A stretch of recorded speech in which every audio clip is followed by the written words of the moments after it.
Welcome back, everyone. Get cozy by the fire. This month, the patrons have chosen Gaelic mythology for our topic.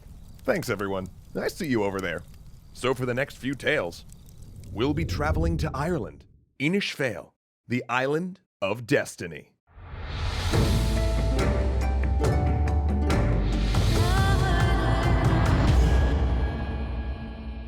Void became form, and form became earth, and out of the earth sprang a tree.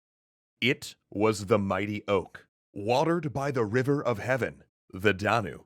And from that oak fell 2 acorns, from which sprang the first of the gods, the Dagda and Brigid. They were the first children of the Danu. And over time, the children of the Danu grew and built 4 great cities on the banks of the sacred river. Those cities flourished, and in each of them was crafted a great artifact. In one was the Stone of Destiny, which would shout with joy when a righteous ruler set his foot upon it. In another was Retaliator, the greatest sword ever forged. In the third could be found the Red Javelin, which, once thrown, would find its mark no matter how its foes hid. And finally, in the 4th city lay the Cauldron of Plenty, which could feed all of the children of the Danu and still never empty. But one day, the Dagda called the greatest of his children from all of the cities and told them of their destiny. For it was not for them to remain by the sacred river Danu, but to head to an island where the sun set. Before they went, though, Brigid offered them a warning. They would not be alone on this island. Others would try to make it theirs. With this warning, the children of the Danu set out for their new home, bringing with them their 4 great treasures for protection, unsure of what they'd find on this island of destiny. Or so some say. Some say they came in a dark cloud from origins unknown and alighted on a mountaintop.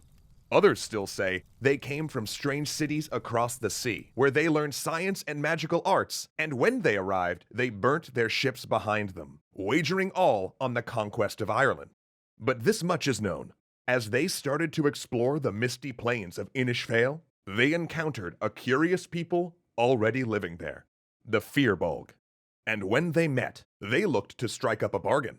The Danu asked for half of Ireland to be theirs, to settle, and they could live in peace. But the Fir Bolg refused, so battle was decided upon. But just to be clear, battle back then was a lot different than the way we think of it now. This was a matter of honor. The children of the Danu made spears for the Fir Bolg to use, and the Fir Bolg crafted javelins for the children of the Danu. They agreed on how many soldiers each side would bring, and where they would do battle. They even agreed on how many days they would fight for. Then at last, they met in the high pass of Balgatan, assembled in all of their strength.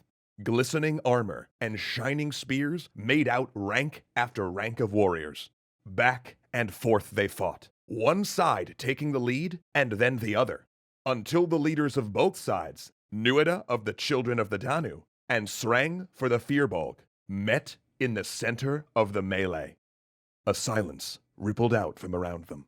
The fighting stopped, and both sides cleared a space for their champions to enter single combat. The metal of their blades was dazzling as they moved with a swiftness none had seen before. Blow after blow, they hammered at each other. Then, Shrang landed a titanic strike. His blade cleft through Nuada's shield and severed his right arm in one stroke. Nuada stumbled back, dazed. It looked as though the end had come. Then, the Dagda himself intervened and spirited Nuada away. They took him to Dian Cecht, god of healing, lord of physicians, who crafted him a new arm of pure silver that moved like an arm of flesh and blood. And they called him by a new name, Nuada Argitlam, Nuada Silverhand. Eat your heart out, Bucky. Now you might think the children of the Danu would have quavered at the sight of their leader fallen in front of them, that they would break as their king was smote by the Fir Bolg champion. But no. Bresh, warrior of the Danu, quick of mind and beautiful of form, seized the king's right hand and raised it aloft. Angered by such a sight, the children of the Danu swore vengeance and plunged into the Fir Bolg ranks. So great was the slaughter of the Fir Bolg that their fort would be known as the Fort of Packs, for the packs of wild dogs that surrounded it to eat the flesh of their dead. Finally, the Fir Bolg were all but defeated. 300 Fir Bolg warriors remained, led by Shrang, their great champion. They took counsel and decided to fight to the last, and so made one final glorious charge. There, Shrang and Nuada again came to face one another, but this time they could have no equitable duel, as Nuada's arm had been hewn away. So instead, impressed by the bravery of these last of the Fir Bolg, the children of the Danu offered them any province they wanted in Ireland, and so they took Connacht to make their home. But it was the tradition of the children of the Danu that only a man of sound body could be their king.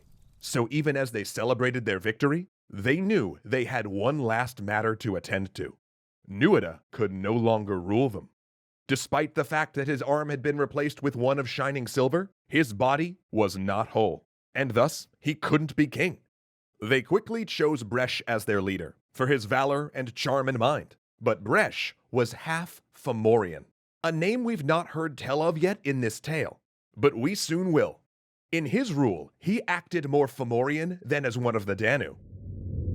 But the reign of Bresh and the war against the ancient and strange Fomorians is a story for next time.